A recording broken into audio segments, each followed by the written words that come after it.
Olá a todos e sejam mais uma vez bem-vindos aqui ao Cripto TV. E hoje comigo, Felipe, vocês terão uma mini aula acerca da auditoria do Monero. Todo mundo sabe que eu falo bastante de Monero, é um assunto que me interessa bastante, é uma cripto que muito me interessa, não por questões de valorização, mas por questões de independência e principalmente privacidade. Eu queria trazer aqui então como que a gente faz para auditar Monero. Você vai aprender muito isso porque as pessoas falam por aí que pelo caráter de privacidade da moeda você não consegue auditar essa blockchain. E não é tão assim, igual as pessoas falam. Você precisa conhecer um pouco mais para você entender do que a gente vai falar.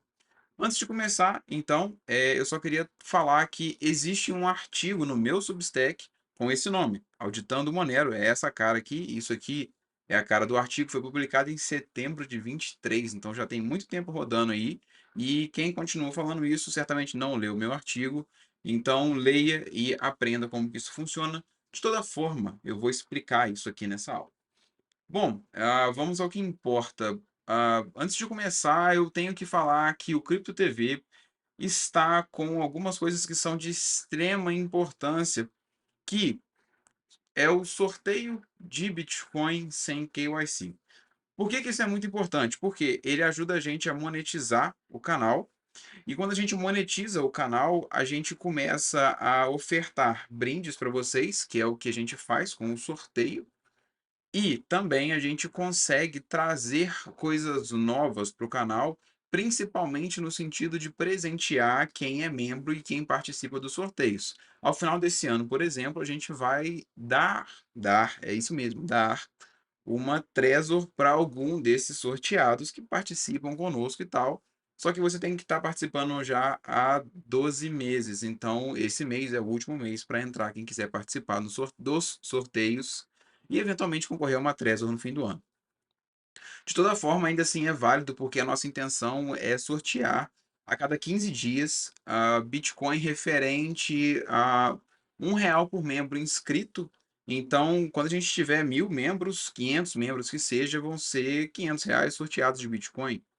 Então, é muito válido porque a gente cobra R$ 5 ao mês. Então, super interessante. Recomendo que vocês deem uma olhada. Mas vamos ao que importa, vamos a essa aula. Vamos falar um pouco primeiramente de supply. Quando a gente fala de auditoria de alguma rede de criptomoeda no geral, a gente tem que falar em auditoria de supply. Por quê? Como é que a gente vê que aquela rede ela é auditável se a gente não consegue ver supply, por exemplo? É uma pergunta que tem que ser feita, porque quando a gente fala em auditoria, a gente fala em supply. Então vamos lá. Você tem que avaliar algumas coisas no supply. Com a avaliação do supply, você verifica a integridade da rede.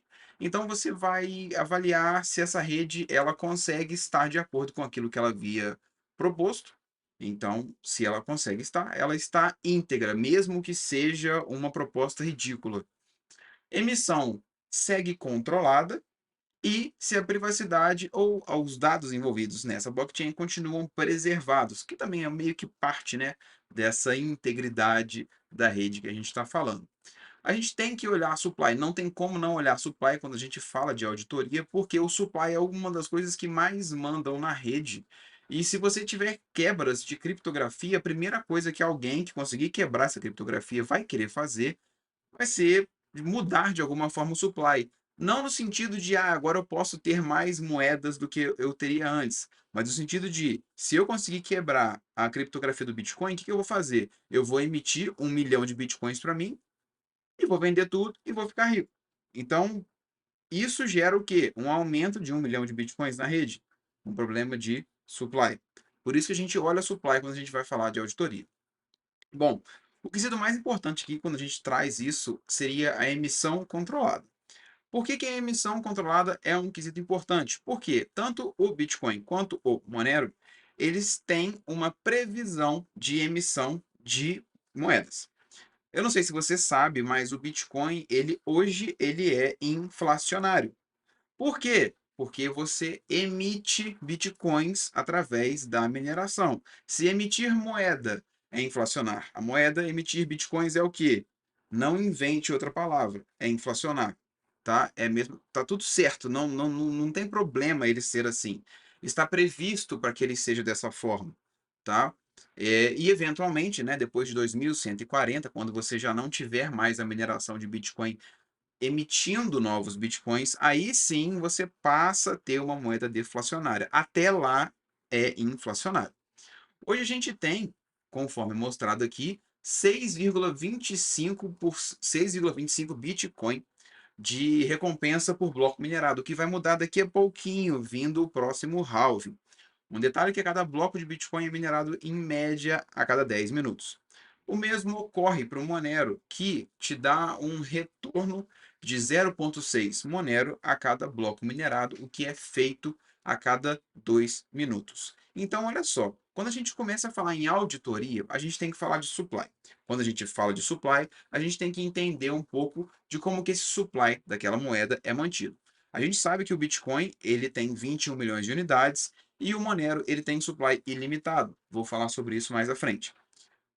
Só para recapitular, o Bitcoin hoje, no momento em que eu gravo este vídeo, sendo agora janeiro de 2024, ele dá uma recompensa de 6,25 Bitcoin por bloco minerado, a cada 10 minutos em média.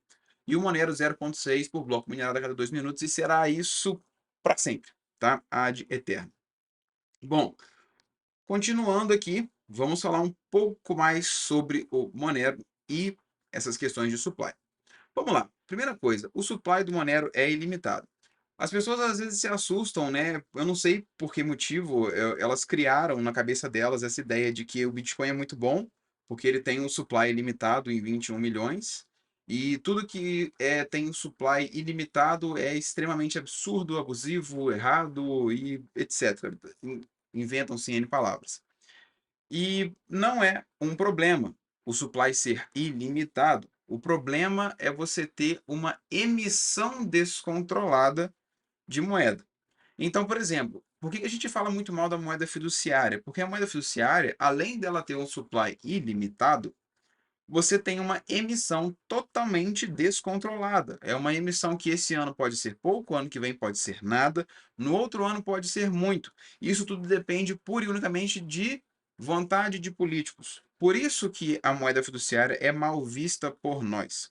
O supply ser ilimitado, no caso do Monero, ele resolve alguns problemas que não é a minha intenção abordar aqui, mas ele é sim importante para manter a certa liquidez da rede num longo prazo, pensando no longo prazo, bem longo prazo mesmo, e ainda assim, como eu vou explicar aqui na frente, você tem uma emissão controlada, o que não vai atrapalhar em nada o uso da moeda, não vai gerar essa inflação que as pessoas falam, ou tem medo pelo menos, e isso resolve muita coisa. Bom, vamos lá. O Monero ele tem então uma inflação programada, por mais que o supply seja ilimitado, que é uma inflação de 0,6 Monero por bloco. Assim como o Bitcoin tem 6,25 neste momento, o Monero tem 0,6 Monero de recompensa por bloco minerado. O que isso vai gerar? Se você pensar que inflação é a emissão dividido pelo supply circulante, você verá que o Monero ele tem uma tendência de queda na inflação ao longo do tempo. O que eu posso dizer com isso? Que tendendo ao infinito, né, por um tempo muito distante, a inflação do Monero tende a zero. Porque olha só, antes de falar do gráfico ali, olha só essa equação aqui. A inflação do Monero, ela sempre tende a cair. Por quê?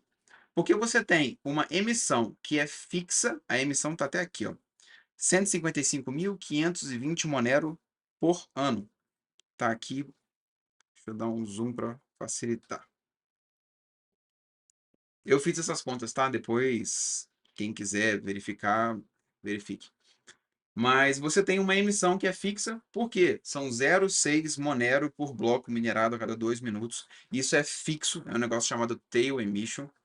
E você tem um supply circulante que vai crescer. Se a cada ano você emite esses 155 mil, você tem um supply circulante aumentando. A gente sabe que ele é ilimitado. Então, se a parte de baixo, o denominador, está sempre aumentando, eu vou reduzir, nesse caso aqui, a inflação. Então, assim, se você for olhar isso em termos gráficos, você verá aqui em amarelo o Bitcoin e em vermelho o Monero. No momento em que estamos antes do halving do Bitcoin, o Monero ainda é menos inflacionário do que o Bitcoin. Então, isso tira, né, a de fala algumas conversas que o pessoal inventa aí de praxe, de que: "Ah, esse supply ilimitado é um absurdo", ou é ruim, "Ah, porque o Bitcoin é isso, aquilo". Cara, o Bitcoin ele hoje ele é mais inflacionário do que o Monero. E outro detalhe também, né, só para constar que você não estará vivo para ver o dia em que o Bitcoin for realmente deflacionário. Então você não vai sentir na pele uma moeda deflacionária, tá? Então, parar com clichês, por favor, tá? Alguns detalhes aqui, porque eu falei, o nome disso, do Monero, emitir hoje 0,6 Monero por bloco, até o infinito dos tempos, chama-se tail emission, tá? E se você fizer as contas, se é 0,6 por bloco a cada 2 minutos, você tem 0,3 por minuto, e por consequência você tem todos esses outros valores que eu trouxe aqui.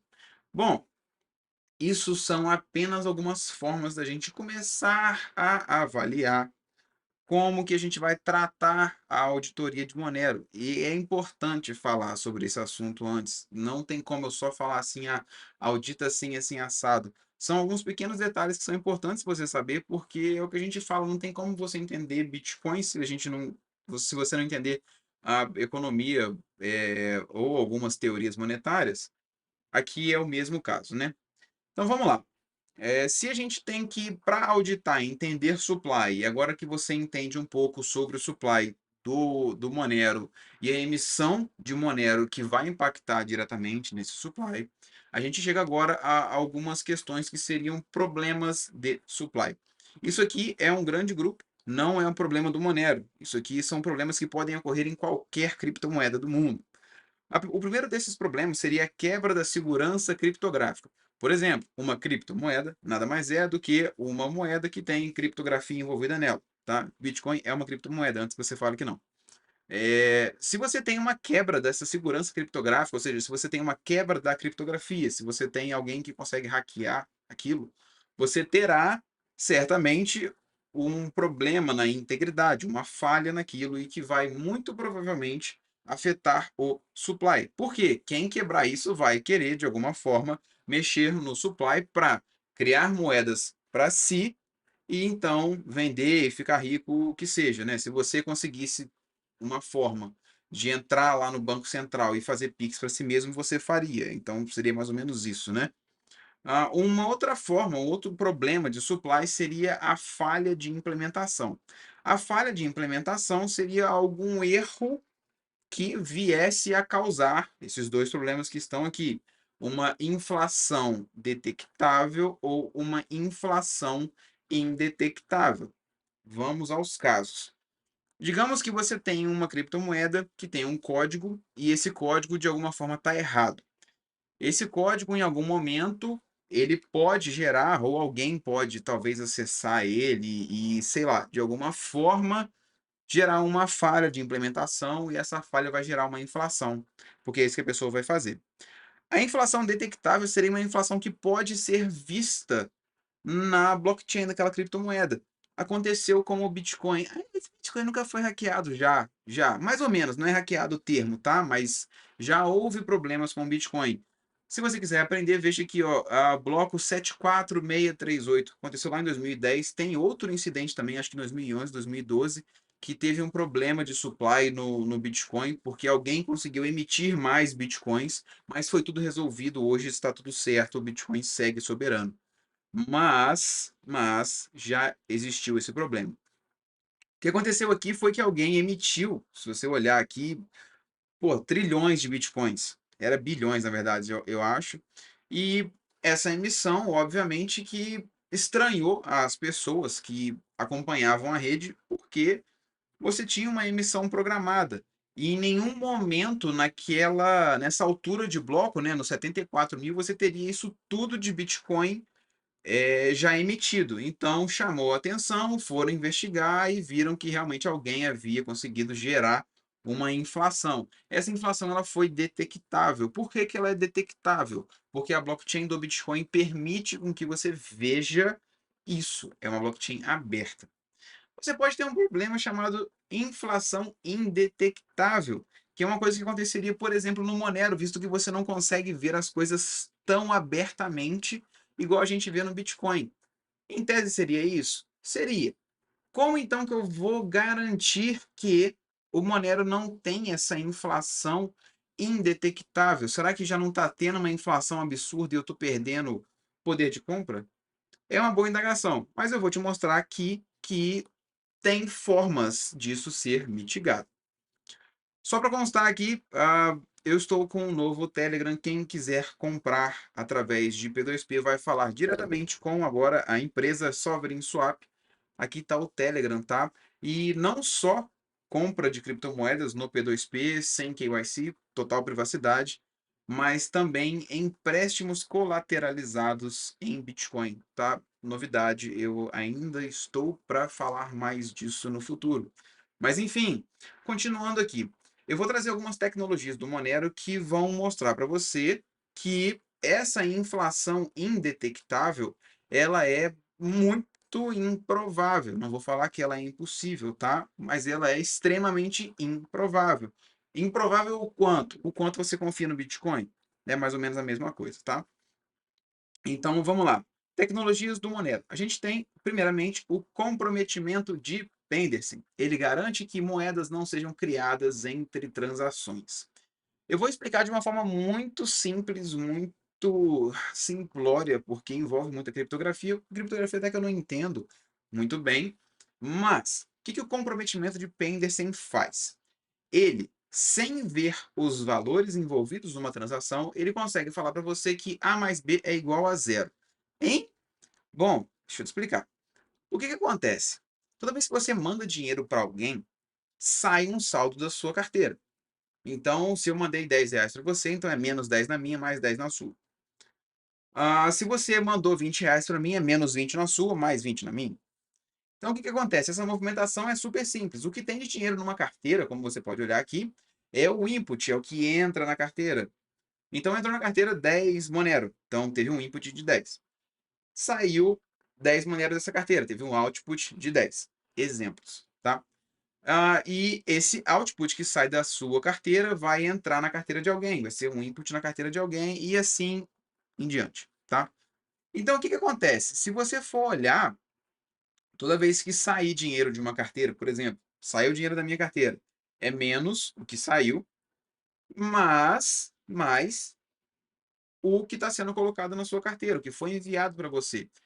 Então, se eu te mandei R$ 10, é menos 10 na minha, mais 10 na sua. Se eu te mandei 50, é menos 50 na minha, mais 50 na sua. Se você me mandou 200, é menos 200 na sua, mais 200 na minha. Em todos os casos, sem exceção, se você for somar o que saiu de uma com o que entrou na outra, você terá um resultado igual a zero. Beleza? Por quê? Porque o input ele vai ser igual ao sinal oposto do output. Essa que é a ideia. Deixa eu fazer um jabá aqui do meu curso, Método PAC. Super recomendo se você quer fazer uma blindagem patrimonial usando apenas criptomoedas, tá? Dá uma olhada, escaneia esse QR Code aqui. Então, olha só, retomando essa questão do comprometimento de Penderson, ele vai, obviamente, usar algumas ferramentas criptográficas, porque ele é muito mais complexo do que isso, mas a questão é que ele sabe que A mais B é igual a zero. Ele vai saber que sempre o que saiu mais o que entrou vai ser igual a zero. E ele vai saber isso sem saber os valores envolvidos. Então, é uma tecnologia do Monero que permite com que você faça transações, garantindo que nada tenha sido criado nesse meio e sem que a rede ou alguém envolvido com a rede consiga saber os valores que você está transacionando. É uma tecnologia que eles usam. Porque se alguém quisesse de alguma forma conseguisse, né, quebrar isso aqui e emitir moedas no meio de uma transação, em algum momento esse A mais B não seria igual a zero. Digamos então que, por exemplo, você me enviou R$ 10, é menos 10 na sua, mais 10 na minha. Soma os dois, dá zero. Digamos que eu encontre um jeito de burlar isso. E aí eu vou te mandar R$ 20, mas só vai aparecer 10. Tem 10 aí sobrando no meio. Em algum momento, isso é identificado pelo comprometimento de Penderson e um erro é gerado de forma que a transação não é validada. Ou seja, este problema de supply que poderia vir a acontecer, ele já não acontece mais. Por quê? Você tem uma tecnologia que impede com que isso aconteça. Bom, um outro grande problema que acontece, que foi até, né, o que o Bitcoin, fez de, assim, revolucionário, foi impedir o double spending em transações aonde você não tem alguém de confiança, entre aspas, né, como um banco central, por exemplo, ou uma instituição bancária. Então a gente tem que se preocupar em impedir o double spending, o que é feito no Monero. E muitas pessoas às vezes se perguntam porque, como você, no caso do Monero, você não consegue ver o que está sendo gasto, o que está sendo enviado e mais alguns outros detalhes, a pessoa fala assim: ah, mas ninguém garante que eu estou enviando esse mesmo dinheiro duas vezes. O double spending é isso, tá? É se eu tivesse R$ 10 na carteira e aí eu mandasse 10 para uma pessoa e ao mesmo tempo, rapidão lá, eu mandasse 5 para outra. Qual que a carteira vai validar primeiro? Ou será que ela não valida nenhum? As pessoas tinham esse receio com o Monero, né? E eu vou explicar para você aqui que com essa tecnologia de Key Images, isso não pode acontecer, tá? O que que acontece? Toda vez que você faz um envio, como eu mostrei aqui em cima, você tem outputs, ou seja, é o dinheiro que sai da sua carteira e vai para uma outra carteira. Esse output, ele tem, portanto, um valor em criptomoeda. Esse output pode ser um Monero, o outro output pode ser, sei lá, 3 Monero, o outro output pode ser 1,79 Monero, tá? O que que acontece? Na rede, você não verá os outputs. Por quê? Porque ela tem privacidade. O que você vê na rede é um negócio chamado Key Image. Cada output tem uma Key Image específica, ou uma imagem-chave, eu não sei, eu acho que é assim que traduz para português, nunca vi essa tradução. A questão é o seguinte, que você, de um output, você consegue de forma criptográfica gerar uma Key Image. E é aí que está o grande detalhe. Quando você gera essa key image a partir de um output, ou seja, a partir de um dinheiro que saiu da sua carteira, você não consegue voltar usando essa key image e achar o output. Por que disso? Porque essa criptografia, ela, além de ser única, é uma criptografia, né? E ela é única. Porque você, desse output, você gera uma key image. Somente, pura e unicamente, esse output vai gerar essa key image. Esse output vai gerar uma outra key image. Esse output 3 vai gerar outra key image. Nenhuma delas serão nunca iguais. Se alguma delas for, a transação é invalidada, porque significa que você está gastando o mesmo dinheiro duas vezes. Então é mais uma tecnologia que vai fazer com que o Monero possa funcionar sem permitir com que esses erros aconteçam. É um pouco mais complicado do que Bitcoin, obviamente, visto que ele fornece mais privacidade, mas não era de se esperar diferente. Alguns detalhes aqui, se você for olhar, eu coloquei aqui que os outputs eles são fechados, assim como as key images são abertas. O output ele é fechado porque é óbvio, você não pode conseguir rastrear as transações envolvidas naquela blockchain. A blockchain, de maneira, ela é fechada e ela é propositalmente feita dessa forma. O que você pode ver na blockchain, se você quiser verificar, se você quiser auditar isso, seriam as key images. Você pode ver as key images. Você nunca vai conseguir de uma key image achar o output. Você não precisa achar o output. Você só tem que saber que as key images têm que ser diferentes umas das outras. Bom, agora a gente vai para a parte mais legal, né? Não sem antes você olhar o meu e-book Negócios Crypto Friendly para fazer o que eu acho que a gente precisa fazer para resolver o problema do mundo e a gente parar de ficar financiando o que a gente discorda. A gente precisa negociar as coisas em cripto, tá? É super simples, né? Mas o pessoal parece que é meio resistente. Dá uma lida no meu livro, vai te ajudar a implementar isso no seu negócio ou auxiliar alguém que queira fazer dessa forma, né? Bom, vamos ao que importa. A gente chega na parte de auditoria. Então, olha só, vamos recapitular. A gente falou um monte de coisa aqui e eu não falei nada do que você quer ouvir até agora, né? Mas a gente precisa disso, tá? Eu falei então, por que que a gente precisa auditar o supply? Qualquer problema em blockchain vai afetar o supply, porque quem for quebrar essa criptografia vai querer aumentar o supply para ficar rico com ela. Mais ou menos isso. Expliquei sobre o Monero, acerca do supply ser ilimitado, e por que isso não é um problema, e como que funciona a inflação dele e também do Bitcoin. Falamos dos problemas de supply, o que pode ser um problema de supply nesse caso. Falei que já teve no Bitcoin também, não tem problema, tá? Isso acontece, foi corrigido. Falei de algumas tecnologias do Monero que permitem com que a inflação, mesmo que seria indetectável, não ocorra. Então você tem que confiar nessa tecnologia. Se você é bom o suficiente de tecnologia a ponto de ficar cético, vai lá, o código é aberto, verifica, traz para mim o que você tiver de dúvida disso, tá? E a gente entra agora no ponto final, que é de fato uma auditoria tangível para que você possa mesmo fazer caso queira. Primeira coisa que a gente fala aqui é avaliar o supply do Monero no Node. Se você roda o Node, você roda esse comando aqui, print Coinbase Transaction Sum, coisa simples. Ele vai emitir para você o quanto de Monero tem em circulação. Você vai ver o quanto que isso aqui é importante daqui a pouco, tá? Se você não tem um Node, e aí você, consequentemente, tem que confiar em fontes externas, você vai olhar alguma dessas fontes que eu coloquei aqui. É claro que você pode usar outras caso seja interessante para você. Uma delas é o CoinMarketCap, ou talvez o Messari.io, ou o Moneroid também, .net, se eu não me engano. Neles você consegue verificar o supply. No CoinMarketCap está marcado aqui, ó, supply circulante. No Messari.io também, circulating supply. E no Moneroid a mesma coisa. Ele faz até comparação do supply do Bitcoin com o supply do Monero, tá? Só para constar. Então você consegue verificar o supply nessas fontes que eu coloquei aqui, tanto no seu Node quanto em sites externos. Por que que isso é de extrema importância? Porque é agora que você vai de fato auditar o Monero. Olha só, é coisa super simples. Lembra quando eu mostrei lá atrás que teve aquele problema com o Bitcoin e alguém falou assim: olha, no bloco 74.000 não era para a gente ter tanto Bitcoin assim emitido? É assim que você vai fazer com o Monero. A gente tem uma noção do quanto de Monero tem hoje circulando e você consegue, obviamente, avaliar tanto para frente quanto para trás se algo está fora do padrão.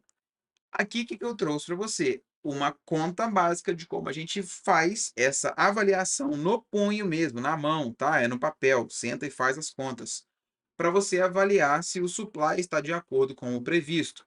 Então vamos lá. O que eu trouxe aqui?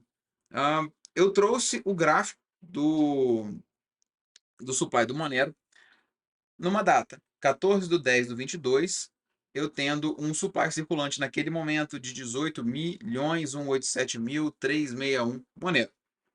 Até aí, pronto, final, ponto final. E eu quero saber, por exemplo, nessa data aqui, no dia 15/1/2023, qual que tem que ser, em média, o supply circulante do Monero? Ora, se eu sei quanto que tem hoje, eu sei a distância de tempo daqui até lá, e eu sei o quanto de Monero é emitido de acordo com um protocolo que hoje emite 0,6 por bloco, ou seja, a cada 2 minutos, eu consigo, obviamente, fazer uma conta super simples e chegar nesse resultado. É muito básico. Então, faça a conta, primeiramente. Comente abaixo a conta, o resultado que você achou, antes de dar sequência, tá? E não deixe, por favor, de se inscrever aqui. Mas, vamos lá. Aqui está a resposta. A conta é super simples. Então, o que eu faço? Eu pego o supply daquele momento e vou somar com o número de meses até a data que eu quero, né? Que eu peguei aqui até dia 15/1, mais o número de meses vezes o tanto de Monero que é emitido por mês, mais o número de dias vezes o tanto de Monero que é emitido por dia.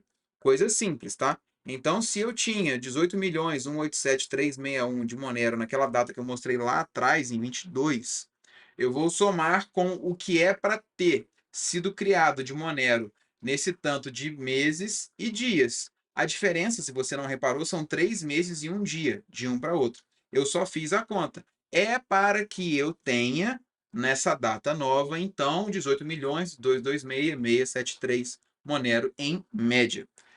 Se você for no gráfico, eu peguei datas para trás, obviamente, para poder conferir, né? Se você for no gráfico, então, você vê que no dia 15/1, O supply circulante era muito próximo disso, tá? Aqui ele tá um pouquinho a mais, e não é problema, tá? Eu fiz a variação, a variância aqui nesse caso, e ela é muito pequena, é aceitável, visto que você pode ter situações aonde você emite um bloco, às vezes, um pouco mais rápido, né, e aí o tempo depois entre eles se ajusta. Acontece também no Bitcoin, tá? Não se preocupe com isso. Então, assim, você consegue agora, com isso aqui, fazer uma auditoria do supply do Monero. Olha só, né? Então, isso acaba com toda e qualquer possibilidade que as pessoas tinham de falar que a Monero não era auditável ou coisa do tipo, né? Então, só para constar aqui, a gente abordou diversos temas, trouxe fontes para você, te expliquei comprometimento de Pendersen e Key Images, pedi para que você acessasse o meu curso Método PAC, que está também aqui. Ah, e falei do supply, falei da emissão de Monero e também tem um bloco podcast aqui, tá? Que você pode ver tanto aqui no canal do Cripto TV, quanto no Fountain, quanto no meu Substack, tem em todos os lugares. Não deixe de ver, porque esse aqui eu falo de Monero, por sinal, tá? Então, com tudo isso, você pode ainda assim dar uma olhada no meu artigo do Substack para você talvez ler com mais calma ou ter uma explicação, não vou dizer melhor não, tá? Mas uma explicação às vezes mais no seu tempo. E de toda forma, é isso. Eu queria agradecer vocês. Não se esqueçam, por favor, dos sorteios do Cripto TV, são de extrema importância para que todos participem, porque a gente pode, dessa forma, trazer mais benefícios não só para vocês, mas também para a gente no formato de crescimento do canal. A gente está precisando atingir muito mais pessoas, tá? Então, eu agradeço a todos que nos viram até aqui e até a próxima.